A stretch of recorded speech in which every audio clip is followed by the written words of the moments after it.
not just in India, but out of India also. So thank you so much with all my warm gratitude to you. Thank you, brother. This is where I am asking. You got an opportunity because you are an initial mover. First mover advantage, you got it at that time. Now we have reached a good position. This is where I am saying now technology is matured, and also it is a continuous process. That's why I referred beginning of infinity. You are seeing some changes as on today. Chat GPT is one. In future, you are going to see more changes, and everything is possible. That is what is going to happen in future. This is where all of you I am asking, as you mentioned, you are mentioning education. I am asking top 10 policies where we can transform India, number one globally, Indians, number one globally, and also Indians can work virtually and physically for global service. Once we are all thinking population as a disadvantage. I also promoted population control. Very vigorously I used to promote. I used to call public meeting. 4 children mother, one child mother, I used to call on the dais. Advantage, disadvantages, I used to compare. Then they confessed. No, one child is they are looking after very well. 4 child we are unable to look after well. That's why within 1 decade I was able to control population. Same person I am promoting now, population management. At that time I imposed ban. If you are having 2 children, more than 2, you are not eligible to contest in local bodies. Recently I announced, I am lifting that ban. I am promoting population because in future, aging population is increasing in Andhra now, in South India totally. That is a dangerous trend. That is where I am saying one is education policy, comprehensive policy, deep tech in education. And also you can go healthcare. As you rightly mentioned, all of you, so much of work we have to do. By using technology, accuracy and proper knowledge, and we can do wonders. I am working now, one small example as an NGO, Nutriful. This Nutriful, in a trust we are working, by having, one is preventive health, and also with all these things, food as a medicine, kitchen as a pharmacy. So what your body, one is gut. You manage your gut, then so many problems you can control. You have to manage your mind. Mind and gut will talk continuously. Something wrong, then whole ecosystem will disturb. Your heart, your BP, your sugar, your kidney, everything. Even some preventive, once in 3 months or 6 months you can have a blood test. Basing on blood test clinical results, you can prescribe diet. Same diet, moderate or nutritious food, which one you have to take, which one you cannot take, all these things if you can do. 100% preventive disease you can control. Preventive health you can go. Communicable disease you are seeing. So much of money you are spending. From there onwards, specialization will come, as you mentioned rightly, doctors. If you can compare population with a doctor, you cannot wait. You can go with technology. Every person we can take care. Either preventive health and cure also we can handle in such a way, cost-effective healthcare. That is where we have to go through some measures, deep tech. Then road connectivity, just now I told you. Now we can go new energy policy. I created energy policy at that time, power sector reforms. At that time, if you see 60% theft or transmission losses, distribution losses, Then first time power sector reforms, the regulatory commission and energy auditing, everything we have done. Today, recently I promoted solar wind. If you can make new energy policy, you can reduce cost of fuel in all walks of life, either industry, either domestic, whatever traveling, your cars, everything drastically. How to do that? Now, just like social media, everybody is a owner and communication. Energy also you can produce at your premises, at farm, agriculture, you can subsidy, you can give it free. Then you can generate power, no land cost. Then you can use it for lifting of water. There is surplus, you will give it to grid. Then you can grid, you have to manage. Government has to manage grid. How to manage grid? Deficit surplus for the consumer. Existing grid is enough. If you go for deep tech, again, 20 years back, 25 years back, from Yusuf Gouda, I used to operate all substations off and on. Not there. Today, your house I can cut power. That is the technology today. So what I am saying, if you can do all these things, energy, it will come 2 rupees, 250, 3 rupees. Your house will be a charging station for your car or cycle or scooter. Your road is seamlessly you can travel. And energy, this environment you can imagine. All energy, electrical vehicles. So that is where I want, even governments wants money. You are saying for unit 3 rupees. I can charge you 1 rupee for electricity duty. It is a win-win situation. Government will get money. You will also happy. Clean energy, environmental, friendly. That is where you have to think energy, new energy policy. Same thing in agriculture. Lot of scope. We can produce food for the global community. Use drones, cloud computing, and then specified areas where you have to spray pesticide. Now we are going on spraying 5 times, 6 times, 10 times without knowing what is that fertilizer or pesticide owner will tell. You take this and spray, we are spraying. So that is where agriculture revolution can bring water, how to harness water, water policy. If you can bring all these things, digital currency is one in my heart. 500 or 1000 rupees or for 2000 rupees, they have banned. Even 500 also if we can do. Even every Kirana Kotu or this what you call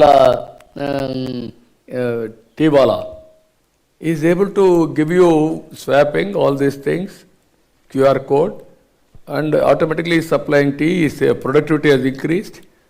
No changes are all these things. If you do all these things, today you are doing GST, quantum jump in GST.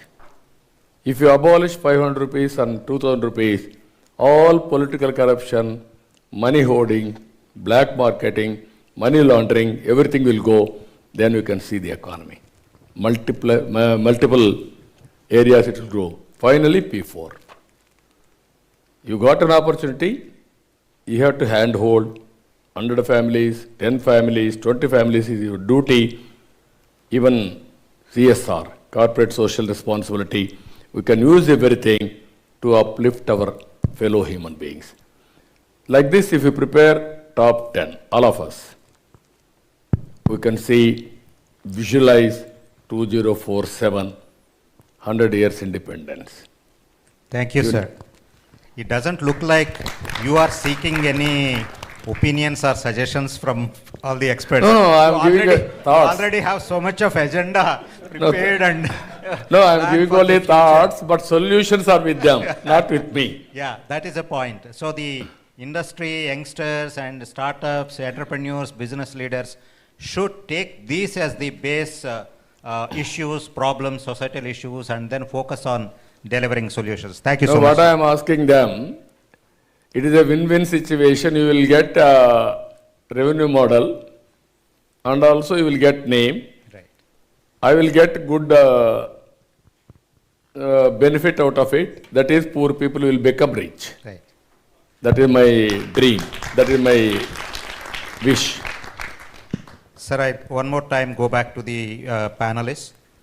In earlier conversations, we heard so many times policy. So can you quickly, very pointedly give what are the policy changes that you require, state governments or central government or whatever, to enable this technology, this ecosystem, and to make the industry deliver solutions for the vision of serving the people? Sanjay.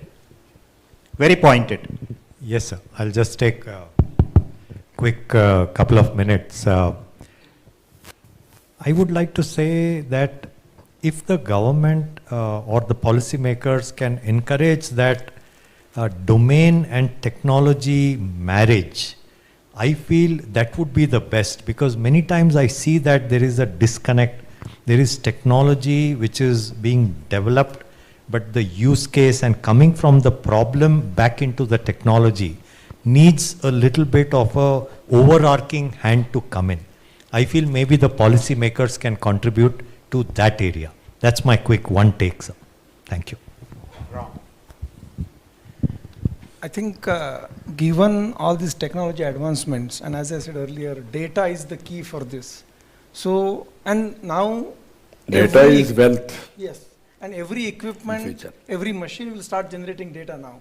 So, and for us to use these tools like ChatGPT or AI or other, it's very important to have a data interoperability policy addressed very clearly. Then the amount of data which gets generated, we'll be able to really harness and use it for all the citizens of India. Yeah. So I think Sridhar, earlier you were talking about a PPP project, how artificial intelligence can... absolutely, sir. So there are these ambitious projects certain state governments are doing. Our startup is actually doing one of those projects where we are mapping all of the Aadhars of a family and then rolling out schemes and benefits for the government for the right well-deserving persons or their families through that bit of it. There's a lot of data mismatch. A lot of times people don't put the right spellings, right sequence of surnames. Starting from that, as simple as that. One person would actually update their address, the other person would not in the same family. So we are using extensively AI. We have done more than 2.5 crore records processing, and we have got the big bunch of services rolled out. I personally feel, but on the other side of it, in terms of policy, there is more needed because the newer generation, younger generation is much more open to give their data against the benefits. So if we can do a better job in terms of privacy, because the word is very loosely used multiple times in terms of privacy, but exactly what does it mean when you give your data? Like there are definitely amendments with say 16-digit numbers that we give away for ID card where certain numbers are masked. But there is more to it. How do we really make that secure? There is more transparency right now coming with Aadhaar, but again, there will be more requirements that will come up when it comes to AI. Similarly for blockchain, similarly for cryptos. I mean, like there are policies where rather than putting a ban or the regulation, what we ideally require is a functional mechanics where we can compete with global players where other people are taking advantage. I feel like there would be opinion for a lot of people that crypto bubble has bursted, but again, practically, there will be centralized and decentralized, both economies that will work together. We'll see new type of challenges coming out. So we need policies around that where we can compete, and like example, USDT is a currency which is stably like sustaining against US dollars. While the digital rupee comes out tomorrow, how do we really ensure that we are not again stuck in the same forex exchange value proposition? Because there is a new opportunity today where we can actually increase the value of our own digital rupee. And can we do something around policies where that dominance can be achieved? Like there is a hard reset with digital currencies coming in. Can we do something around those by policies? Like I think that's where there is a lot of scope. Shriram. So, sir, where I would see that we need to think about from a policy and technology coming from perspective, I was just reading newspaper a few days back, and we were saying that that also Mohandas Pai a few days back was saying there is tax terrorism which is happening, and we get to see that day before yesterday's newspaper that 243 new crorepati coming in because of HUL. Now, if you see from that perspective, even every year we get in more than 100 crorepatis in Ernst and Young and so on and so forth, that kind of company. We get to know so we are getting in details about people who are earning money, who are whatnot. So the policy needs to come in from a perspective that if you are investing this money for the social good, if you are investing this money in creating new jobs, what kind of incentives will come? Because the biggest threat that I see is now, if you see the number of millionaires which is increasing in India is exponentially increasing in China. And we are actually now, we have got a better opportunity.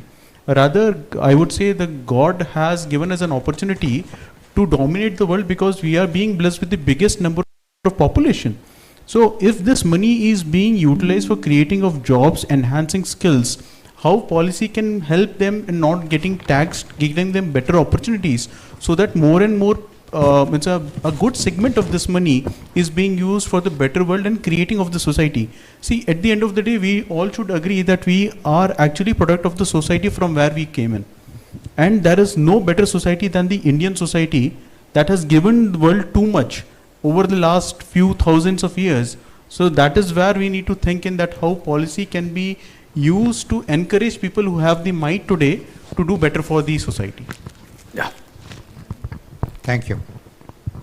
Satish. Quickly, I'll come from a different angle altogether, is that deep technology and policy decision. Our take will be that the cyber crime that happens in the logistics spheres, especially where you bring down a large corporate organization running with technology and suddenly someone hacks your system and your whole world comes to an end. Now, if someone is doing that, what is that the policy or the lawmakers can do in terms of the real sort of it? Because it's bringing you complete disruption. I think that's one clear policy that I would look at globally as well as within the country. Because today, if you hack a system and you can threaten them or you can do whatever it is, and then you come to a situation of a negotiation table. So this is worse than terrorism in a different way. And it has brought down not one company, but it's brought down several things, and we are spending billions of dollars only to see who's hacking me from which part of the world, just to see whether Merck got hacked, or last week I was in one of the pharma companies.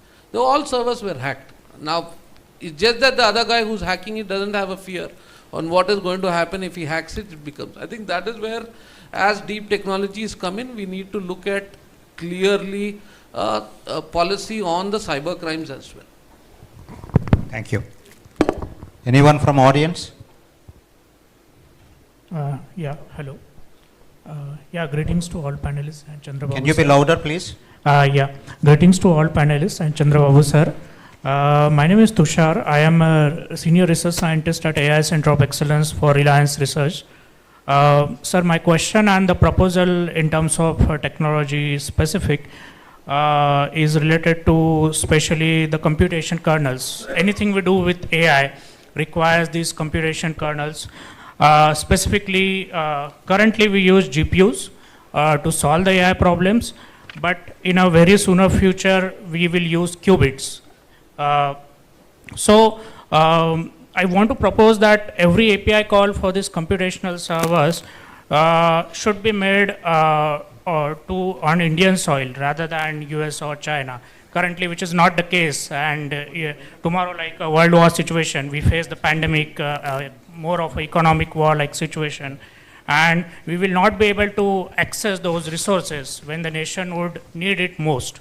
So on a policy level, I want to know your views, and if you feel that this be as a strong proposal that we have a computation servers hosted in the nation and have access to every undergrad student, startup, and other enthusiasts in a democratized way. Can you elaborate further? What do you mean exactly? I'm able to follow. Yes, sir. So the servers we need to have in our own nation. Yeah. Yeah, that is the. That is where warehousing, all these things, data, clouds, all these things. Yes, sir. Yeah, that is where we have to bring a good policy and secured policy. Now people don't have any belief on existing policies. That's why people are keeping all the data outside the country. That is the biggest challenge. So we have to bring conducive policies. That is also very important. I am in favor of that. All data, India can host it. We are capable. Even foreign countries can host data here. Then so much of benefit also for us. I am in favor of it. Thank you, sir. All these policies, what I am saying sometimes, all our ideas may not reach top people, policymakers. That is where GFST is going to work as a supporting policy decisions as a NGO, as a pressure group. This type of groups more and more as to emerge. It will become lobbyist also or creating policies also, giving ideas, everything will happen. Good policies sometimes, marketing also is important. We will work it out. Thank you. Good to know, sir. Thank you. Thank you. Any more questions? Sir, namaste. I am Venkateshwar Rao from Vijayawada. I am international patent holder. Reducing the keystrokes required for inputting characters of Indic languages. This is what's my invention, and 2022 December I got American patent in this. So I wanted to put a proposal in front of you, that is the language technologies, computing language technologies, especially for Indian languages. There are 22 Indian languages out there: Telugu, Tamil, Hindi, Kannada, Malayalam, etc.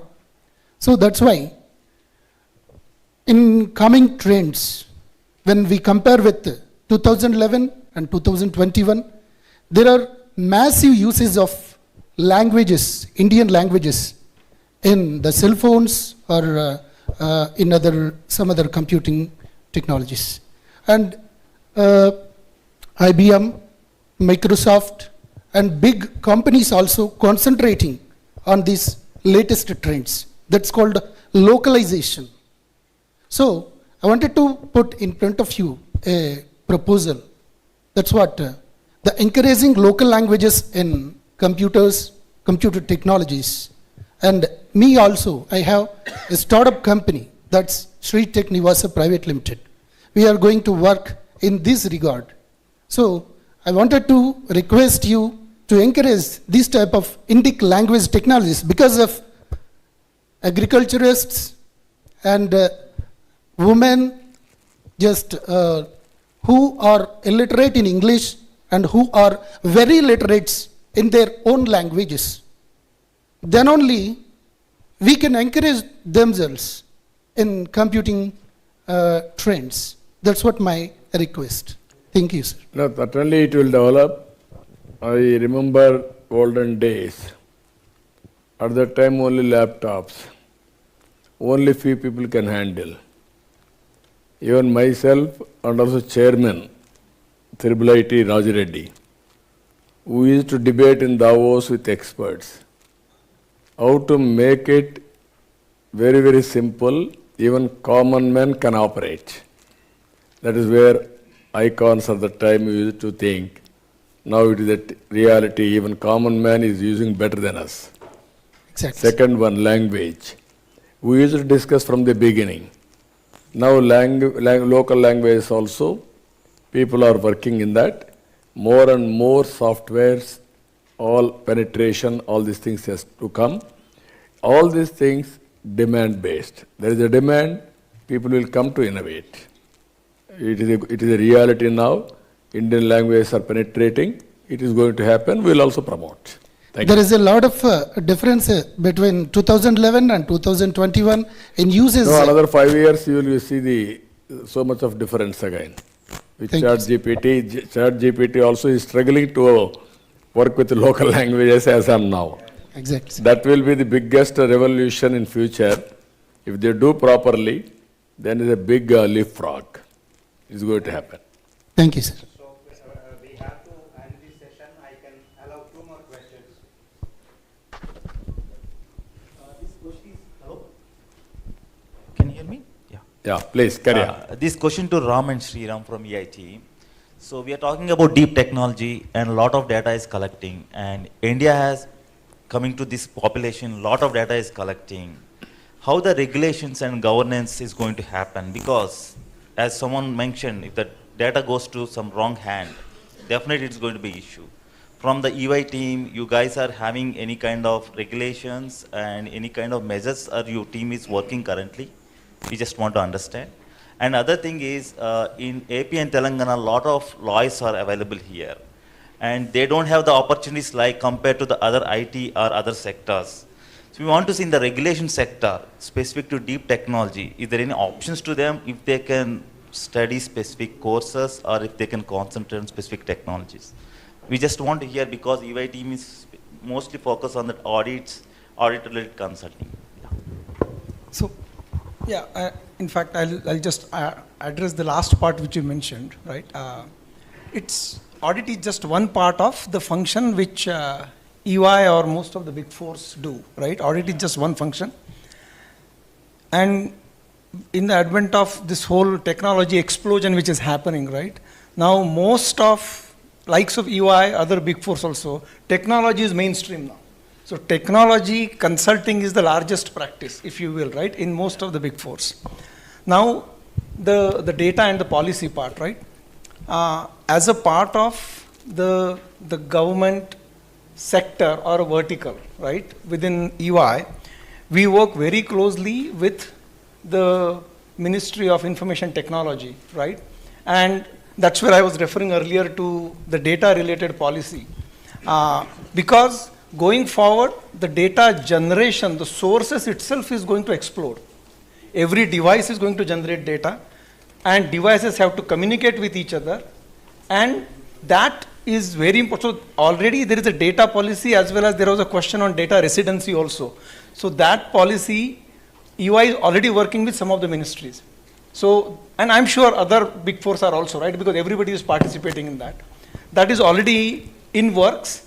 I think the minister sometime back also announced that yes, there is a draft which is coming out, right? But I think that's very important piece, and especially when AI and some of these tools are becoming mainstream and every citizen is using those, that becomes extremely important. So I think it's high time government has to come out with that. So EY is working with the government and the ministries on that. Any quick add? No, I just wanted to say, like, that with reference to EY, when even we are working with quite a lot of different government agencies, the first thing that we look at is the data. So like, for example, I was being asked to work on give inputs for creating startup policy in one of the states, and in that particular state, it is one state wherein it's one of the most highly, joblessness is there. In that index, it's very high. And wherein when we wrote the policy, especially keeping that in mind, we kept in mind that, that the companies, the startups or the companies which are specially working in the skill sector should be given some more advantage than somebody else, keeping that thing into the mind. So it might sound very simple, but if you are getting in more and more skill development companies, then in that case you are creating that skill deficit, you're closing that skill deficit which was there. So from that perspective, so whichever sector it is, wherever we are working in, we first go and see what kind of data we have, what it is, and how it really takes us to leapfrog. Leapfrog is an older version. Rather, we think about Volpalt, that what can be done in a bigger sense, or what are the best technologies, or what are the best things that the best countries are doing that we can bring in, and it is being done in a very systematic fashion, wherein it's a step-by-step growth which can happen over a period of year, and data of monitoring of that growth is also being monitored at all places. So keeping right from policy creation, policy governance, and the procedures of following them, everything is monitored, wherein we keep data inside, that bringing that, creation, monitoring, everything, we keep data into focus while doing that. Thank you. I have to acknowledge CBN sir. I started my career with Center for Good Governance, which is started by you with the DFID UK related funding. I'm very much happy to say that in 2005 itself, we started as an AP government with what are the technology we used to capture and what are the governance reforms were happening in that one. And just I want to acknowledge it. Thank you. Thank you. Very Thank nice. you, thank you. Thank you very much. I have a few more questions, but they are very technical. What I can do is the panelists are going to be here for a tea session. Then either I can ask them on your behalf or you can interact with them. But there is one final question which I would like to put it to CBN sir. This is from Mr. Chowdhury from NippleNet Solutions. No, you are not giving women any question. She is raising hand. Yeah. Sir, this creating... Gender biased. Making... You are gender biased. Yeah, please go ahead. I'm sorry. Thank you so much, sir, for the opportunity. My question is, we've seen what wonderful leadership could do to a state or a country, or, how it has impacted all our lives being here. So I wanted to ask you, what important piece of advice would you give for all the leaders who are driving this technology forward? No, what I am saying, from the beginning, I am a strong believer in technology and leadership. Everything is possible. You want to achieve anything in life, have a focus, have your own vision. To achieve that vision, you work very hard. 20 years back or 25 years back, I used to have hoardings. Dare to dream, strive to achieve. That was my slogan at that time. Now, because of all these things, some takers, people like you, even sometimes I am worried, people are not coming to politics. I am thinking you are all selfish. You are all earning more comfortable lives. Thereby, quality of politics is deteriorating.